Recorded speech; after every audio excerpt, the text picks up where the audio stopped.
কি মুশকিল বলো তো, দাদার বিয়ের মধ্যে এক্সাম পড়েছে, কি আর করব। এক্সাম থেকে ফিরে 5 মিনিটে আমি রেডি হয়ে গেছি যাতে দাদার হলদিটা মিস না করে ফেলি। মিস তো হয়েই গেছিলো, মা আর বাবা খেতেও বসে গেছিলো। আর আমি ভাবলাম এসেছি যখন কয়েকটা ফটো ভিডিও তো তুলেই নিতে পারি। দাদার সাথেও দুটো ফটো তুলে নিয়েছিলাম। দাদার হেলদি বলে কথা, কিছু তো আপলোড করতেই হবে।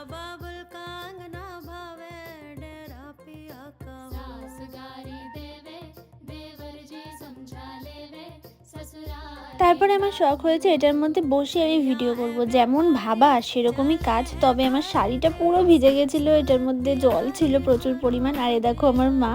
তারপরে আমি খাওয়া দাওয়াটা কমপ্লিট করে নিলাম। দেন ঠাকুর ঘরে এসে দেখছি রাধা কৃষ্ণ গোপুসোনাকে এত মিষ্টি করে সাজিয়েছে মামি। আর এদিকে বিয়ের গাড়িটাও সাজানো হচ্ছিল। তারপর পোড়ামাতলা থেকে ফুল নিয়ে বাড়ি এসে আমি আর মা রেডি হতে শুরু করে দিলাম। নেক্সট পার্টে বিয়ে বাড়ির লুক আসছে।